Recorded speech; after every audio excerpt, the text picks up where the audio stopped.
Houston, be advised the visual is go today. This is Houston, roger out. Let me know when it converts. Yeah, they're finally getting your window to look out. That's good, blank bird. Steering bird, yep. 11 Houston, your guidance is... Welcome to the Cosmosphere Podcast, Episode 13, Earthrising, Part 1. I'm your host, John Molnix, and I'm a volunteer here at the Cosmosphere. You can catch me on this podcast and on my other show, The Space Shot. December is a very special time in space history. A half-century ago this year, Apollo 8 lifted off from Kennedy Space Center on the first crewed mission using the Saturn V rocket. Earlier this December, I was lucky enough to hear some Apollo astronauts and flight controllers talk at the Cosmosphere's Earthrising event. I also was able to have a few other interactions with the astronauts that are memories that I'm going to cherish forever, and that event just really, truly was one of the most remarkable nights of my life. I'm glad I got to experience it with friends, family, and now I get to experience it again with all of you, so I hope you enjoy the audio from my time at Earthrising. In today's episode, we're starting off with a conversation with some of the space hipsters that were in Hutchinson for Earthrising. I'm going to leave the audio as is for the panel with no interruptions. I am going to break about halfway through to make sure the podcast episode doesn't run too long. That way it's not a massive download for all of you. So be sure to join us for part 2. Now, let's head to Hutchinson and chat with some space hipsters. My name's Amy Young. I'm from the Space Station Museum in Novato, California, San Francisco area. Cool. Hi, Christopher Boyd, just a random fan. All right. Not with anybody. Well, you are too. You're our Space Hipster moderator. I'm Lois Honeycutt, and space exploration fan and moderator or admin of one of the Space Hipster groups. So. Perfect. And I'm Kevin Spencer, just a space enthusiast from Minneapolis, Indiana, and I run one of those Facebook group called Spaceflight Blunders and Greatness. Martin Lawler, and amazing enough, the same age as NASA. So I've been loving this stuff since before I could remember. Hi, Jonathan Ward, author of 3 books about space, and I actually did work on the International Space Station when it was Space Station Freedom back in the 1980s. Hi, John Wisnett, San Antonio, Texas, longtime space enthusiast. Susan Franklin, Northern Virginia, astronautical engineer. Lloyd Franklin, also Northern Virginia, aerospace engineer with Boeing, and of course, growing up and watching the first spacewalk. I mean, always been cool. Cool. All right, and I'm Amy Lynn, in school for aerospace and space enthusiast and aspiring potential astronaut. Heck yeah. And then everybody knows me because this is my podcast. So we've been hanging out here at the Cosmosphere today. We just got done with a tour at SpaceWorks. What did you guys think of that? Amazing. Awesome. Very cool. Can we just pull up a, sleeping bag? And, Yeah. I was thinking more U-Haul. Yeah. Enough tours keep us busy for a long time. Yeah. Oh, so many stories. Yeah. Was anybody had a favorite? Yes. A Mariner 4 spacecraft, a flight spare, that was just sitting upstairs on top of a rack, just intact and everything. That was like one of the first interplanetary spacecraft to go to Mars. It's a beautiful thing. There's some hidden treasures for sure. Yeah. It's the first time I went there, it was just kind of like, where do I even begin? So I totally get that. So we saw the consoles today, the Mocher consoles. What did you guys think of that? Very cool. They were lovely. Very impressive. I can almost smell the fried chicken. They feel like Very retro. They feel like space artifacts like that, and what I got from being in that room, as I experienced this in our museum, is that they're almost like people. So I'm a caretaker for that artifact. I treat it like it's a person, and I could hear them and feel them interacting with Yeah. me. Yeah. That's what happens to me when I'm around the space artifacts. I feel the whole story and the personality coming through. It's funny, along those lines, they had actually uncovered, by uncovered, I mean all the outsides were off of it, an SR-71 engine. You're looking at something that is most likely flown, 70,000 feet over Russia, been shot at, served the U.S. and in the time it was there. Now it's sitting there just, to be restored and looked at. It's so much history in just that piece of hardware sitting in that place. It's overwhelming. Well, the history of how they're made too. It's Right. the amount of hours that go into, like for me, I've just got into manufacturing for the aerospace industry, and the amount of hours that go into making something as small as a washer. Sometimes there's a story for every part. So I'm glad you guys got to all come along and experience that. So let's talk a little bit about the museum. You've all had a chance to go through Hall of Space then? Yep. Yes. Favorites artifact from down there? All of them. Yes. The answer is yes. Mercury Atlas 1. Or the remains of it, to be more specific. That didn't have a laser escape tower and quite unmanned, which was a good thing because it blew up. Yeah. It blew up spectacularly, and there are pieces of what was a Mercury spacecraft down there. Just all this kaboomy goodness. Just shredded titanium. You don't see that a lot. Yeah. This is what Renee 41 looks like when you subject it to a lot of force. For me, that makes me think about those Mercury astronauts as they stood there and watched the Mercury Atlases and Mercury Redstones blow up repeatedly. John Glenn's line, you guys are going to fix that, aren't you? Right, exactly. And the failure rate was something like 19 or 20%, and yet they figured that it was going to get fixed in time for them to sit out there and trust that the escape system was going to work for them. And that to me is just incredible bravery. Yeah. When you see a shredded remains or something like that, it just 2 more launches. Mercury Atlas. Actually, that was Mercury Atlas 1. Yes. Yeah. So it's 5 more than before John Glenn went up on 1. But yeah. I've been coming. A lot of these people are here for the first time, which is really cool. I've been coming to the Cosmosphere at least annually since about 2010. So I feel like I am an old friend here. My kid came to space camp here a couple of times, and so I'm coming here. But there are a couple of things that I always make sure I visit when I'm here. I mean, they just sort of speak to me. And the one thing that I just always sort of stand there and just think about when I see Wernher von Braun and Korolev's slide rules displayed next to each other, you just kind of stand there and you think about the work that those little pieces of wood did, and in opposition to each other, really. I mean, in the hands that were in opposition to each other, and to see them together like that is really poignant. It's one of my favorite little corners of the museum. I always just have to stand there and I know it's coming, but I always stand, I always have that intake of breath, like, oh, there they are. I agree. Yeah. I have 2. I have the film canisters from every mission that y'all have displayed with their autograph of each one of the astronauts from that mission. And also a big fan of the Apollo 12 mission, the scoop from Surveyor 3.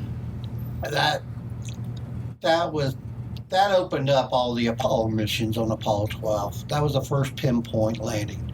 And to know that Surveyor scoop was sitting there for so long, and then Apollo 12 landed it, brought it back, that means a lot to me. Oh, I missed that. I was too enraptured with the Surveyor art, a spacecraft that's also is on the floor there near the planetarium entrance. Or where we had the book reading today. And just sat around and just looked at that for hours and hours and hours. I mean, just beautiful piece of hardware. When JPL's, frugality to get something to work merged with its aesthetics, and you start seeing things that not only looked wonderful but flew beautifully. I think we kind of have to mention your star attraction, the Apollo 13 Command Module Odyssey. Of course, that story is so well known, and yet every time you come here, you speak to someone about it, they share a memory of it, you talk about what your SpaceWorks division did in bringing it back, and I think that sort of imbibes the personality. It's like it's you could just feel all of the contributors, all the people whose skills and heart went into that, and it's hard not to feel it every time you see that. Yeah, I was going to say, it's hard to pick one out. I love the film canister, love the slide rules. For me personally, the Apollo 13 exhibit, and if I had to pick one part of it, I would say it was Jim Lovell's suit, because for me personally, my brother was older than me, and he's the one that got me into liking space, and Jim Lovell is his hero. So, I look at that and knowing what happened on that mission, that's just really pulls me into the story very much. Yeah. And the other thing I wanted to mention is I love the timeline layout of the museum. I've only seen one other museum and one temporary exhibit in a museum that followed a timeline that well, and it's really good that it does that, and especially that it starts off with the V2, which is a very controversial thing. I think it's very controversial in some ways, the exhibit is, because there's a lot of people who had no idea of its involvement. So. Like the collection of the Russian artifacts, just because it's not something you see at too many other space museums. Yeah. So it's very cool to see both the influence of the Americans and the Russians. My favorite one down there is the Luna 2 impactor. I love that little softball size thing there. And that's one of the things. There's something for everybody, no matter where you're walking through on the timeline. There's little hidden pieces of history. So, anybody else have a favorite? Well, we're looking forward to the all day tomorrow down there. Yeah. Having that chance. Good. Tonight we're going to the gala. Are everybody going to the gala here? Yeah. Okay, very good. Any thoughts about that before we close up here? I want to see Jack Schmidt. I talked to him. Is Jack here? Because we haven't seen him. I haven't. I don't know yet, to be honest. Okay, all right. So I'm Excited. excited. I just came from ASF, okay. but I'm still excited over any chance I get to mingle with these people and their families. I get butterflies. I'm excited for Jim Lovell. He's somebody I've always wanted to meet and shake his hand. I have not had the chance to do that yet at any of the different space events I've been to, so he's always been a huge personal hero of mine, so looking forward to meeting him. I always call these chances to swim with the astronauts. And it's always amazing because you realize how remarkable a group of people these are, from the astronauts to the people in operations, the MOCR people, how smart, how enthusiastic they are about everything they do. I mean, even when they joke, whatever, it's always, it's an amazing thing to meet these people after all these years and still have that gleam of wonder and exploration in their eyes, and they love telling you these stories. And it's, I hope it continues as long as it can. So I think that's something even for me, like my girlfriend and I were chatting about that, how it was, you get the twinkle in your eye when you're walking around places like this. So. I was hoping to meet Glenn Lenny, but unfortunately was unable to attend. But I would probably talk his ear off. I'd love to just meet the astronauts. Would be wonderful. I've never met a moonwalker before or anything, but I'm really looking forward to talking to some of the directors and the engineers. There's several of them that I have not met before that don't usually come out to Space Fest and some of the astronaut shows and things like that. So I think you've done a really good job of sort of pulling in some people that have been unsung heroes. For sure. Kind of nice to see them here. I went to I guess my first Space Fest was Space Fest 2. And that was probably more than 10 years ago at this point now. And I was thinking that's probably the last chance I'm going to have to meet some of these people. And I'm really glad that it didn't work out that way, because I got hooked from the very first one too. And Jack Schmidt's high on my list. I've never met him before. Okay. He was supposed to have come to a couple of things that I was going to go to, or that I went to, and that he didn't come to the last minute. And so Feel I'm like really Dave, hoping- Scott, and me. Huh? Yeah, exactly. It's always a thrill to meet these folks. They're not getting any younger, and every time could be the last time you see these guys publicly, and so it's just an honor to get a chance to see them one more time. Sure. Well, thank you everybody for coming on. This is cool. Hopefully we can have some of you on again in the future. Can I just say Sure, one thing? sure. Is that I was the contact person for the museum to reach out to the Space Hipsters to help arrange the tour of Spaceworks and some of the opportunities we've had. And I mean, the Cosmosphere has just been wonderful through this process, and that this group is extremely grateful for the opportunity that you all have extended to us to be part of this. Yeah. Thank you. I had a lot of fun meeting all the Space Hipsters. If you haven't been out to the Cosmosphere yet and you're a member of the Space Hipsters group, you're probably going to get some grief until you're able to make it out there. It truly is a great museum to go to, which is why I volunteer even though I'm located in Colorado. Next up, we're going to hear from NASA Administrator Jim Bridenstine. He kicked off the Earthrising event, and after that, we're just going to let the audio play through from that event. Enjoy. What an amazing honor to be here. I want to start by saying this isn't my first time to the Cosmosphere. When I grew up in Arlington, Texas, between Dallas and Fort Worth. We got some Texans here, I presume. And every summer we would drive up to South Dakota, where my grandparents lived. And on that journey from Texas to South Dakota, we would stop in Kansas. And on at least one occasion, and if I remember right, two, we stopped at the Cosmosphere. And I remember it having a significant impact on my life. Now as an adult in charge of NASA, I have a Boy Scout myself, my 12-year-old. And it wasn't too long ago, about 2 years ago, I had the opportunity to spend the night in the Cosmosphere for what they called a Camp In, where my son Walker was able to get the Engineering Merit Badge and the Robotics Merit Badge for the Boy Scouts of America.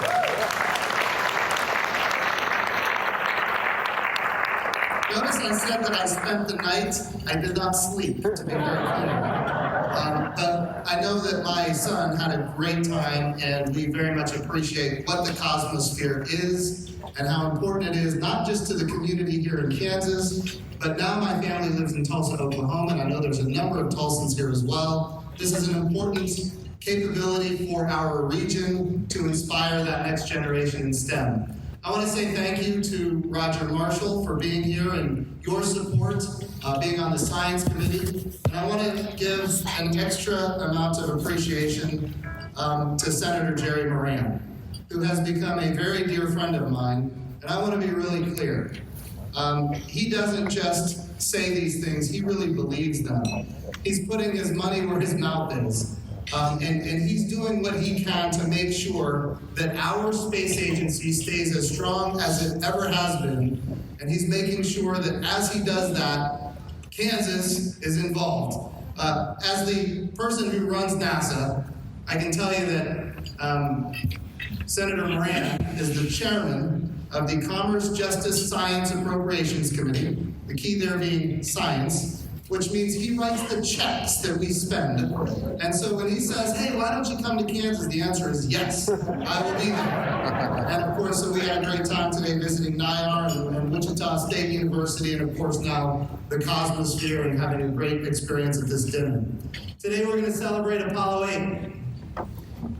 And what an amazing history this is. You think back to what NASA is as an agency and who we are. You know, back during Apollo 8, I'm reminded by Robert Kurson's book, Rocket Men, of Apollo 6. Apollo 6 was an uncrewed mission, but when it launched parts of the spacecraft, that first stage fell off. And the second stage of that Saturn rocket, 2 of the 5 engines didn't even light. And that command module that went into Earth orbit, which had to be reignited over and over and over again in order to get to the moon, to enter the orbit of the moon, to change orbits at the moon, to leave lunar orbit, that single engine on that command module for Apollo 8 had to be able to be reignited over and over again. And on Apollo 6, when we tested it, it failed to reignite even once. The spacecraft barely made it to orbit. It certainly didn't get fast enough to test the heat shield at the velocity necessary to come back from the moon. And while we didn't declare it as an agency, it was never declared a failure. Many people at NASA considered Apollo 6 a failure. The next day, an intelligence report comes in saying that the Soviet Union is likely to go to the moon with humans, orbit the moon in a free return trajectory by the end of the year. That was the day after Apollo 6. NASA had some decisions to make, some very serious decisions. And some very brave people, courageous people, including people who flew on Apollo 8, Frank Borman, Jim Lovell, Bill Anders, made a decision that, in fact, we were going to go to the moon before the end of the year, even after that failure. This Apollo 6 challenge happened in August. And not just these brave men, but so many other people at NASA said, we're going to go to the moon by the end of the year. In a matter of 4 months, we're going to go to the moon. Imagine making that decision after seeing what happened on Apollo 6, only this time, this mission is going to be crewed. And of course, our brave astronauts not only made it to the moon, but they made it to the moon in a way that everybody on the planet saw. And I think this is the important thing that a lot of people miss about NASA. When our astronauts keyed the mic and they created their broadcast to send their message back to Earth on Christmas Eve. Imagine this. Not only were they going to go in 4 months and take this risk, but they were going to go when there was an opportunity it could wreck Christmas, not just for our country, but for the entire world. And they still made the very courageous decision to do it. And when they were at the moon, in orbit around the moon, they keyed the mic and they made a broadcast. And 1 out of every 4 people on the planet either saw or heard that broadcast live. And when you think about what that meant to the world, you know, on the other side of the world, there was this nation called the Soviet Union, where Christmas was illegal. And when they keyed the mic and they created that broadcast, they read from the book of Genesis 1:1 through Genesis 1:10. And millions of people behind the Iron Curtain might have for the first time had a different perception of the United States of America.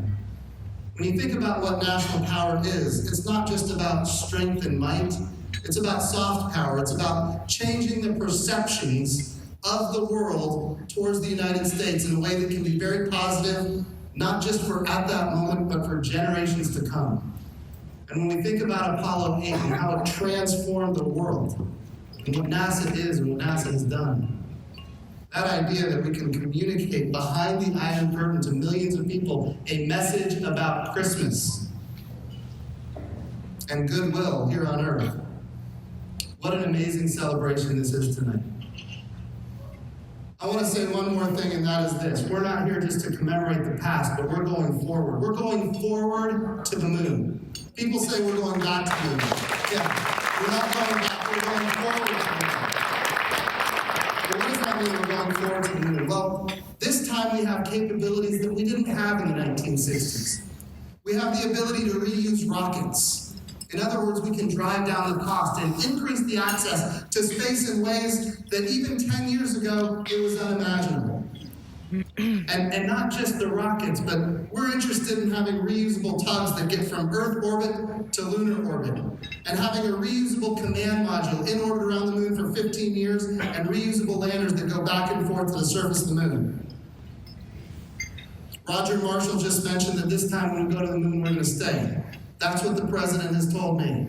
Space Policy Directive 1 from the President of the United States says to go to the moon sustainably, building into the architecture reusability, and having international partners and commercial partners. There are now more space agencies on the face of the planet than ever before.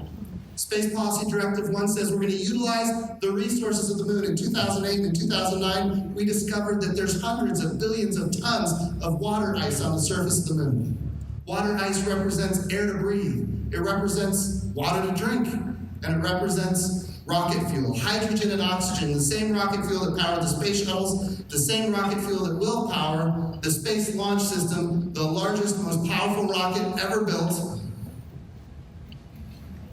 Taller than the Statue of Liberty, that's going to deliver a reusable command module. That's the Alabama delegation.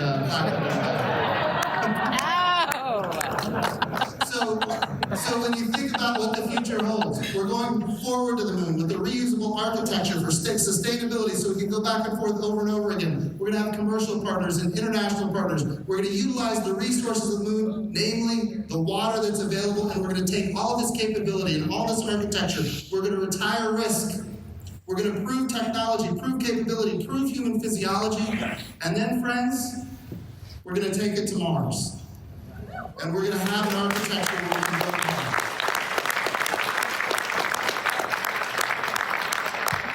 And friends, it all started with those brave men who, on December 21st, 1968, decided that we could, in fact, get to the moon. And on Christmas Eve, they made that historic broadcast. What an amazing opportunity. Thank you for having me. It's great to be in Hutchinson, Kansas. Thank you so much.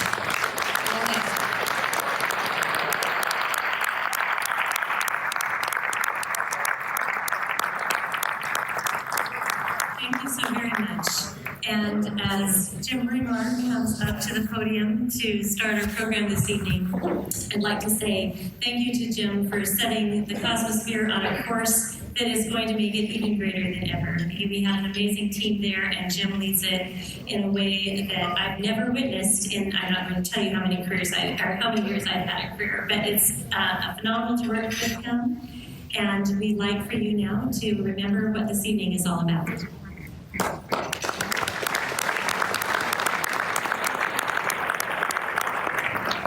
So who decided I was supposed to follow Administrator Bridenstine? Thank you, Mimi, and good evening. I want to thank Administrator Bridenstine, Congressman Marshall, and Senator Moran. On behalf of the Cosmosphere staff, Governing Board, and Foundation Board, welcome. I also want to thank our staff and our volunteers, and especially Mimi Meredith. Our staff, our volunteers, and their tireless effort have allowed this evening to happen. Tonight we celebrate the golden anniversary of a historic achievement. When Michael Collins told the crew, Apollo 8, you are go for TLI. Frank Borman, Jim Lovell, and Bill Anders set out upon what President John Kennedy called the most hazardous, dangerous, and greatest adventure upon which mankind has ever embarked. Apollo 8 was the first human spaceflight to leave Earth's orbit. It was the first to be captured by and escape from the gravitational field of another celestial body, and the first crewed voyage to return to Earth. The crew members became the first humans to directly see the far side of the moon. It paved the way for the first human landing on the moon on July 20th in 1969. But it took sacrifice to get there. In January of 1967, a fire had swept through the first Apollo capsule intended for space. During what was meant to be a simple ground test, the fire was caused by a mix of bad wiring and pure oxygen atmosphere. And because the main hatch mechanism was difficult to open, 3 astronauts lost their lives in horrible circumstances. The pain of that event is still felt 51 years later. It was an avoidable and an unexpected body blow for the Apollo program. One that could have easily proven fatal. This was a moment when the whole Apollo program could have folded. Instead, 1968 for NASA was a year of recovery and rapid regrouping.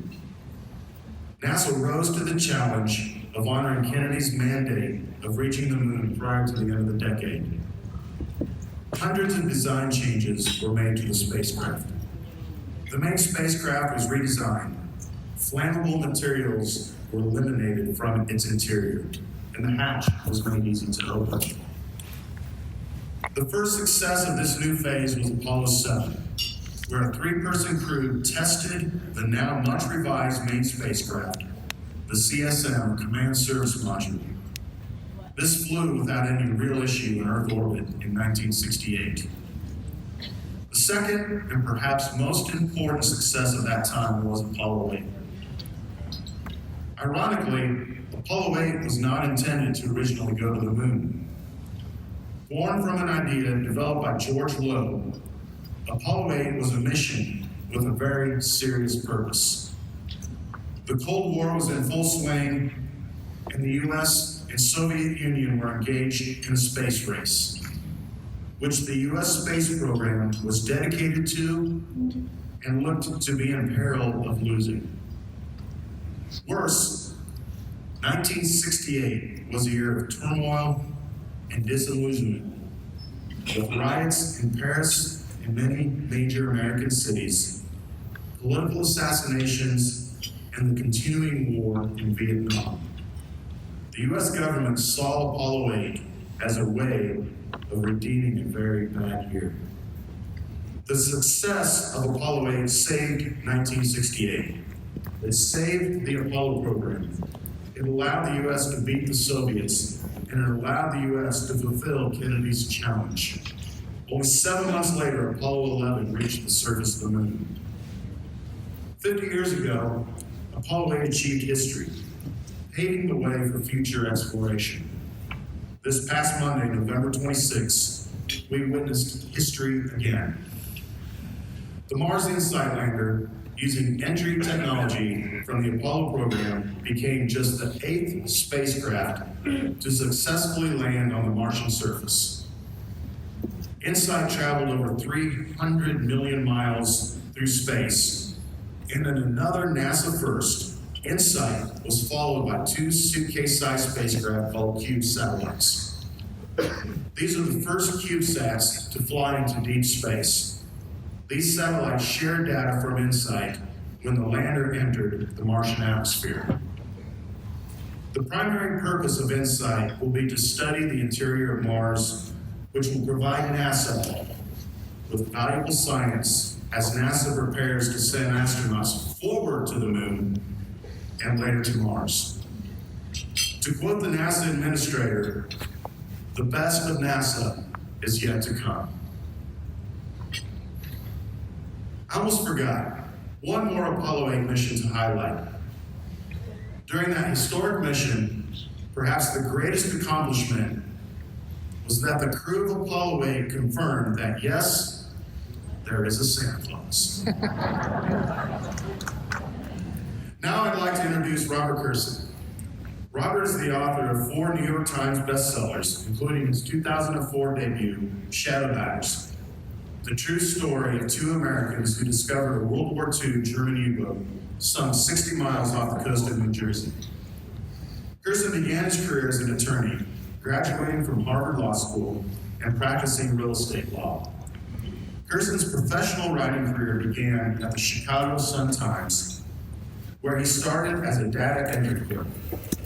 In 2000, Esquire published My Favorite Teacher, his first magazine story, which he became a finalist for a National Magazine Award.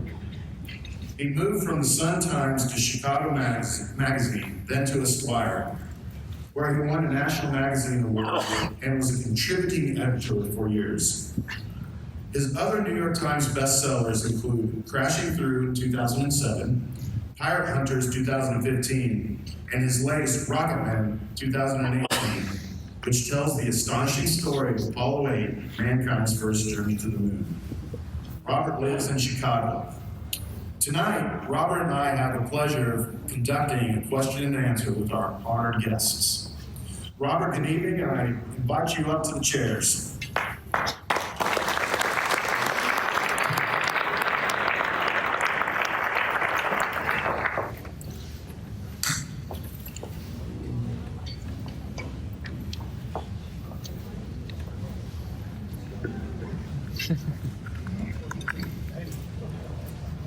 Good evening, everyone. I cannot tell you what an honor it is to be here.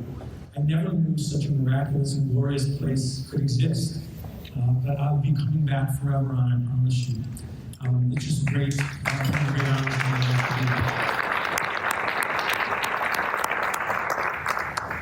I want to just set the context for the flight of Apollo 8 a bit. It really has its own genesis in 1961 when President Kennedy made a bold promise. Some said it was a crazy promise to the country to land a man on the moon and return him safely by the end of the decade. Now, when I interviewed Chris Kraft at his home in Houston, he told me when he heard the president made that promise, he fell out of his couch. He said, that's literal, that's not figuratively. He said, we had no idea how we could pull off such an impossible feat. But the president had made that promise not just in the name of national pride or honor, but to him and to many others, it was an existential proposition. The United States was engaged in a space race with the Soviet Union, and we were losing badly. And the president needed something historic and something nearly impossible to overtake the Soviets and to really get us to the finish line and to win the space race. But we couldn't do it at the time. We needed something far enough out that it gave us an outside chance, and something spectacular enough that it would really deal the death blow in the space race. And the idea was if we could land a man on the moon and return him safely by the end of the decade, that could do it. And there was an existential proposition at stake here. We believed that the future of the world might depend on the winner of the space race. If a country could put satellites in orbit, they could drop bombs from orbit. If they could put a man on the moon, they could put soldiers on the moon. And so this was about survival, really. And so the United States had to get to work. But for the next few years after the president made that promise, we continued to lose even worse. Everything the Soviets did seemed to be bigger, better, and more spectacular than what we did. In the mid-60s, however, that changed, and we started to catch up and even take the lead. And by 1968, it really looked like it could come down to a matter of hours. There's a famous Time magazine cover in 1968 that shows an astronaut and a cosmonaut lunging for the moon, and they are dead even. We are months away at best. And so it looks like we have a chance. And then things start to go terribly wrong at NASA in 1968. The first problem was with the lunar module. The lunar module, that spidery landing craft that is used to deliver astronauts to the lunar surface and back, began to be plagued by design and production problems that threatened to slow the entire Apollo program down or even grind it to a halt. We needed the lunar module to test the various flights that led up to the lunar landing, because everything went in steps at NASA, everything. The lunar module was troubled, and without it, we couldn't seem to proceed. Maybe even worse, though, a top secret memo from the CIA comes in 1968, warning that the Soviets could be ready to send cosmonauts around the moon as early as late 1968. That is very big trouble, both of those problems. It means that the president's promise is in grave jeopardy. And it means the Soviets could deliver the first human beings to the moon and potentially win the space race. So what do we do about all that? You cannot rush that lunar module, and it means we basically slow down or grind it to a halt. And one day, a very quiet man, a brilliant man named George Low, who was in charge of the Apollo spacecraft at NASA, got to thinking about this problem. Now, George Low was a very interesting and unique individual. He was a very quiet man. His subjects and verbs always agreed, even when he gave dictation. And he would bring his briefcase to the beach in case he had an idea. And he was at the beach in the Caribbean one day in early August 1968 when he had the greatest idea he would ever have in his life. And his idea was this: what if we send an Apollo mission to the moon without the lunar module? And what if we send it soon, really, really soon? If we could do that, we could keep the Apollo program moving. We could learn so much about flying to the moon and even landing on the moon, save for the landing itself. We could scout landing sites, we could learn about deep space communication, write the software, perfect the trajectories, everything. We could keep the program moving. And if we did it fast enough, we might even stand a chance at beating the Soviets to getting the first humans there. So George Low brought this idea back to Chris Kraft, laid it out. Kraft again fell off his couch. He could not believe the danger and the risk that Low was proposing. It basically came down to this. George Low wanted to go not in a year or a year and a half, which was the typical planning period for a space flight.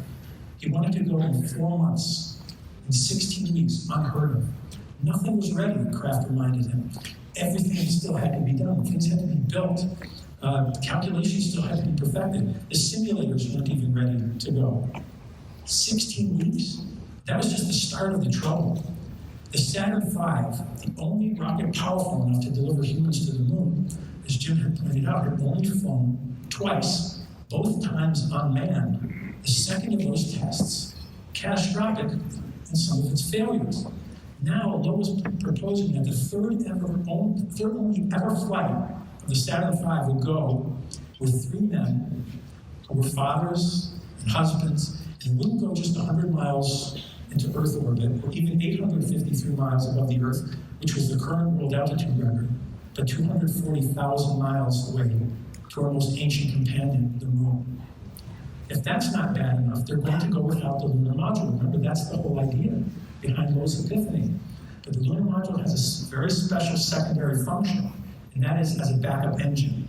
So if anything goes wrong with the primary engine that Apollo 8 is going to take to the moon, there's going to be very big trouble for the astronauts, especially if they're already in lunar orbit. They would never be able to get out.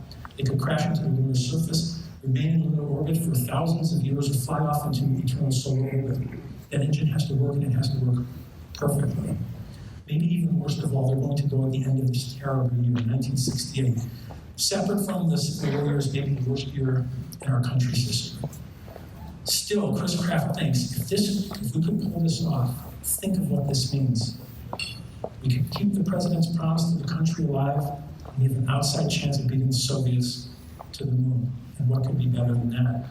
So they call Jim's predecessor, Jim Webb, who's in Vienna at a conference. They call him on a secure line. They don't want the Soviets hearing this. And they pitch the plan to him.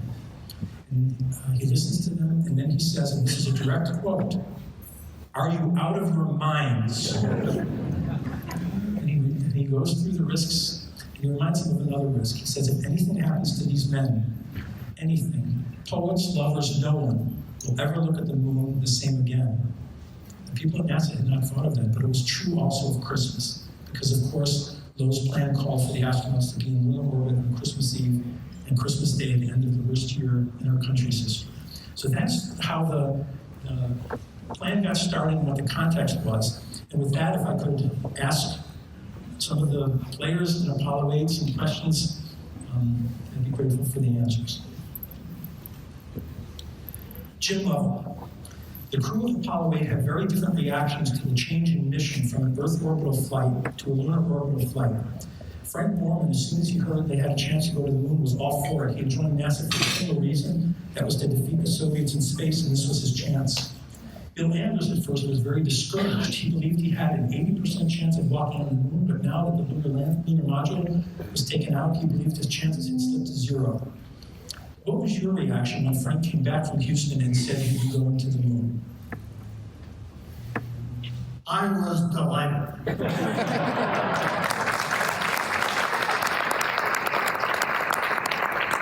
Actually, Frank, when he found out about going to the moon, was merely to go around the moon, circumnavigate to beat the Russians. He had no interest in exploration. I thought this was going to be a mini Lewis and Clark expedition, and I really thought this was the way to see new territory, do new things, and see the far side of the moon.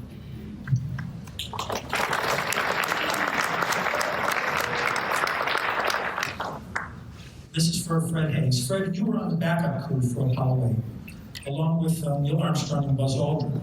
Did the training feel compressed and intensive to you with just 4 months to go? I ended up training for 4 missions, and 8 was by far the hardest for 2 reasons, not just the abbreviated time, but my previous experience leading up to my crew assignment was to be an expert and spend a lot of time with the development and test of the lunar module. So here all at once I was on a flight and it didn't have a lunar module. So I had to kind of do double time to get up to speed on the vehicle we actually were flying and be in that position. So it was really the toughest crew assignment I had to really feel I was ready to go when we got ready to go. I've always wanted to ask a backup Apollo crew member, do you secretly wish for something to go awry with the primary crew? Nothing serious, but maybe a flu bug or something like that, so you could go, and would you have been excited to fly in Apollo 8? Certainly, yeah, I think that's true of every mission I ever trained for. I was hoping somebody would have a problem, because you trained equally. And it was kind of disappointing each of the 3 backups I had that now go see somebody else fly, even if you had done the same amount of work to get there. Jerry Bostic, what did you think was the single greatest technical challenge facing the new Apollo 8 mission? What concerned you the most? Well, when Chris Kraft first, he called me, Arnie Aldridge, and Cliff Charlesworth and King Cranston's office on Friday afternoon in early August and said George Lowe wants to go to the moon in the next flight after Apollo 7. And we all said, you've got to be crazy. And he said, don't say that. That's what I said first of all, but think about it. This was Friday afternoon. Come back and tell me Monday morning if you can do it or not. So it was a big challenge. But we went back Monday morning. In the meantime, I had, with Chris's permission, had enlisted Chuck Dietrich and Ed Development, Charlie Parker. Over the weekend, we figured out what we could do it. And Arnie did the same thing with the systems guys. We went back to Chris on Monday morning and said, yes, we can do it. A particular part that you believed would prove most challenging? Well, the real challenge was to get all of the software into the real-time computer complex and the displays that we would need, because we weren't planning to do a lunar mission for several months after that. So that was the real challenge, was to speed up all of that work. And we also had to develop procedures that we hadn't even begun. It was a very short amount of time.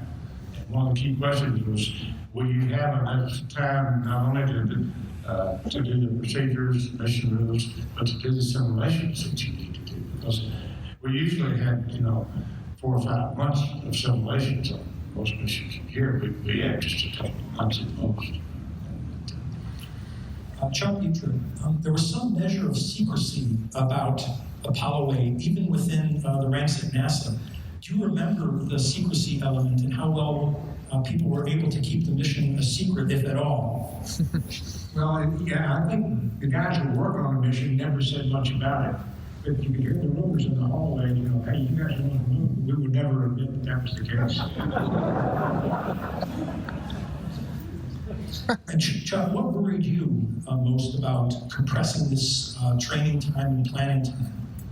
Well, we had a lot of agreements we had to make with the crews on what kind of information we're going to pass them. We had never done a high-speed reentry before. We had to figure out how to do that.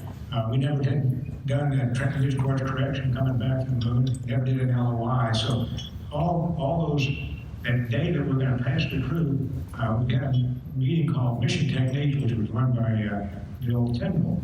And those meetings, the crew would come and the flight dynamics guys would come, and we would figure out how we're going to talk to each other, what kind of procedures we're going to use, and what kind of information we pass to do these maneuvers.